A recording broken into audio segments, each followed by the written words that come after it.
नमस्कार। BSc part second के online classes में सभी अकार्बनिक रसायन विज्ञान के विद्यार्थियों का स्वागत है। विद्यार्थियों, जैसा कि आप जानते हैं, हम रसायन विज्ञान के प्रथम पत्र अकार्बनिक रसायन के प्रथम यूनिट के संक्रमण तत्वों के रसायन के अंतिम चरण में हम लोग चल रहे हैं, जिसमें आज हम चुंबकीय आघूर्ण के बारे में, पिछली कक्षाओं में चुंबकीय आघूर्ण, चुंबकत्व क्षेत्र, संक्रमण तत्वों के बारे में हमने जानकारी हासिल करी थी। आज हम आपको ये बताएंगे कि किस तरह गाय विधि के द्वारा किसी पदार्थ का चुंबकीय आघूर्ण जो है वो ज्ञात किया जा सकता है। वैज्ञानिक गाय ने ये इस विधि का आविष्कार किया, इसलिए इस विधि को उनके नाम से सम्मानित करते हुए गाय विधि इसको नाम दिया गया। गाय विधि द्वारा किसी पदार्थ का चुंबकीय आघूर्ण ज्ञात करना। सर्वप्रथम ये एक आपको चित्र में उपकरण दिखाई दे रहा है, जिसे गाय चुंबकत्व तुला कहते हैं। ये एक वेइंग मशीन है, गाय मैग्नेटिक वेइंग मशीन। इसमें देखिए आप, सबसे पहले विद्युत चुंबक का क्षेत्र है, जिसमें क्वार्ट्ज की एक नली बनी होती है, जिसमें पदार्थ रखा जाता है, जिसका हमें चुंबकीय आघूर्ण ज्ञात करना है। इसके ऊपर यदि हम देखें तो एक पलड़ा वाली विश्लेषणात्मक तुला है, जिसमें ये संबंध रखा गया। ये इस प्रकार से चित्रानुसार व्यवस्थित कर लेते हैं गाय चुंबकत्व तुला को। सर्वप्रथम पदार्थ के चुंबकीय आघूर्ण ज्ञात करने की गाय विधि एक सरल और उत्तम विधि कहलाती है। ये सरल और उत्तम विधि है चुंबकीय, किसी पदार्थ के चुंबकीय आघूर्ण को ज्ञात करने की। गाय तुला में पहले पदार्थ की कुछ मात्रा को तोल लिया जाता है। सर्वप्रथम पदार्थ की मात्रा को लेके उसे कुछ मात्रा में पदार्थ लेंगे और तोल लेते हैं। फिर चुंबकीय क्षेत्र, विद्युत चुंबक के द्वारा इसमें चुंबकीय क्षेत्र उत्पन्न किया जाता है, चुंबकीय क्षेत्र लगाया जाता है, और चुंबकीय क्षेत्र लगाने के पश्चात फिर पुनः पदार्थ के भार को ज्ञात करते हैं। इस प्रकार से प्रारंभ में पदार्थ का भार और चुंबकीय क्षेत्र लगाने के पश्चात पदार्थ का भार, दोनों के अंतर को ज्ञात कर लेते हैं। प्रति चुंबकीय पदार्थों का चुंबकीय आघूर्ण का मान जो होता है वो 0 होता है। क्यों? क्योंकि प्रति चुंबकीय पदार्थों में अयुग्मित इलेक्ट्रॉन जो हैं वो नहीं पाए जाते हैं, जिसके कारण से ऐसे पदार्थ पर जब बाह्य चुंबकीय क्षेत्र लगा दिया जाता है तो उनमें प्रेरित चुंबकीय आघूर्ण बन जाता है। प्रेरित चुंबकीय आघूर्ण बन जाने के कारण जो बाह्य चुंबकीय क्षेत्र के विपरीत दिशा में होता है, प्रेरित चुंबकीय आघूर्ण जो बाह्य क्षेत्र के विपरीत दिशा में होता है, फलस्वरूप परिणामतः ऐसा पदार्थ चुंबकीय बल रेखाओं को प्रतिकर्षित करता है, दूर हटाता है, जिससे उसके भार में थोड़ी कमी आ जाती है। ऐसे ही अनुचुंबकीय पदार्थ जो हैं वो भी लेके उनका चुंबकीय आघूर्ण जो है वो ज्ञात करते हैं।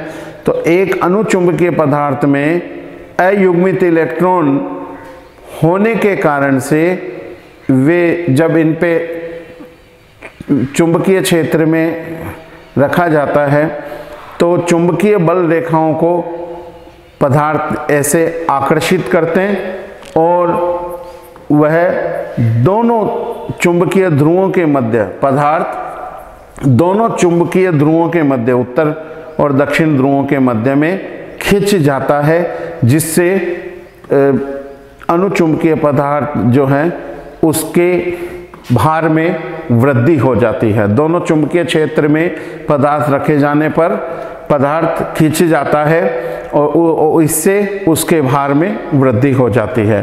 पदार्थ में हुए भार परिवर्तन की सहायता से प्रारंभिक भार और चुंबकीय क्षेत्र जो है वो लगाने के पश्चात पदार्थ में जो भार है उसको अंकित कर लिया जाता है।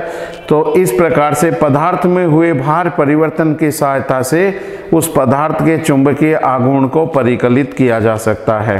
जैसे काई चुंबक प्रति चुंबकत्व बराबर सिग्मा काई परमाणु संशोधन प्लस सिग्मा काई मल्टीपल बंध के योग को काई प्रति चुंबकत्व या पास्कल स्थिरांक कहा जाता है।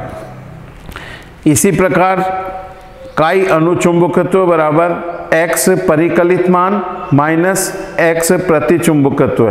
परिणामतः काई अणुचुंबकत्व धातु आयन के चुंबकीय आघूर्ण में बदल जाता है और इसका म्यू बराबर 2.84 bm। तो अंडर रूट काई संशोधित into capital T bm bore magneton. ये बात हुई किसी पदार्थ का चुंबकीय आघूर्ण ज्ञात करने की वैज्ञानिक गाय के द्वारा गाय तोला का प्रयोग करते हुए चुंबकीय आघूर्ण ज्ञात करने की विधि। यह एक सरल और उत्तम विधि है। अब इस यूनिट के इस इकाई प्रथम के अंतिम चरण की बात करते हैं। संकुल यौगिकों का निर्माण क्या संक्रमण तत्व करते हैं या नहीं करते हैं। तो संकुल यौगिकों का निर्माण, संक्रमण तत्व जो है वो संकर यौगिकों का या संकुल यौगिकों को बनाने की प्रवृत्ति इनमें पाई जाती है, जिसके कारण जो हैं वो इस प्रकार हैं। 3 प्रमुख कारण बताए गए हैं। संक्रमण तत्व जो हैं वो संकुल यौगिक या संकर यौगिक बनाते हैं, यानी कि इनमें संक्रमण तत्वों में संकुल यौगिक या संकर यौगिक बनाने की प्रवृत्ति पाई जाती है। क्यों? सबसे पहला कारण है इनमें अनेक उचित ऊर्जा के रिक्त कक्षकों का उपलब्ध होना। रिक्त कक्षक उपलब्ध होते हैं उचित ऊर्जा के अनेक कई प्रकार के कई जो हैं रिक्त कक्षक, जिसके कारण से जो कि सरलता से किसी अन्य अणु अथवा आयन द्वारा दिए गए इलेक्ट्रॉन युग्मों को समायोजित कर लेते हैं। जहां इलेक्ट्रॉन युग्म या इलेक्ट्रॉन अगर मुक्त अवस्था में रहेंगे तो उनको रिक्त कक्षक अगर मिल जाते हैं तो उसमें आसानी से समायोजित हो जाता है। तो पहली जो कंडीशन है संक्रमण तत्वों में संकर यौगिक बनाने की प्रवृत्ति का पहला कारण जो वो ये है कि अनेक उचित ऊर्जा के रिक्त कक्षक का आसानी से उपलब्ध होना, जो कि सरलता से किसी अन्य अणु अथवा आयन द्वारा दिए गए इलेक्ट्रॉन युग्मों को आसानी से समायोजित कर सकते हैं। दूसरा है छोटे धनायनों का होना। धनायन छोटे आकार में होते हैं और उन पर उच्च आवेश पाया जाता है, जिसके कारण से भी संकुल या संकर जो यौगिक हैं उनका निर्माण होता है। तीसरा है अन्य अणुओं आयनों जो इलेक्ट्रॉन युग्म दे सकते हैं, ऐसे आयन जो इलेक्ट्रॉन युग्म दे सकते हैं के साथ सिग्मा और पाई बंध बनाने की क्षमता जो है वो इनमें होती है। इन उपरोक्त कारणों के आधार पर ये संक्रमण तत्व जो हैं संकर यौगिक या संकुल यौगिक बनाते हैं। इन्हीं उपरोक्त बिंदुओं के आधार पर संकुल के बारे में बताया गया। संकुल ऐसे यौगिकों को कहते हैं जिनमें एकांकी इलेक्ट्रॉन युग्म वाले उदासीन अणु जैसे NH3, H2O और CO, जहाँ 2 इलेक्ट्रॉन युग्म जो हैं वो पाए जाते हैं, या कोई ऋण आयन जैसे cyanide ion, chloride ion, fluoride ion किसी धातु परमाणु या आयन के साथ उप सहसंयोजक बंधों द्वारा जुड़े हुए हो। ऋण आयन या एकाकी इलेक्ट्रॉन युक्त उदासीन अणु उप सहसंयोजक बंध बनाने में दाता की भूमिका अदा करते हैं। इसलिए इन्हें हम लिगेंड कहते हैं।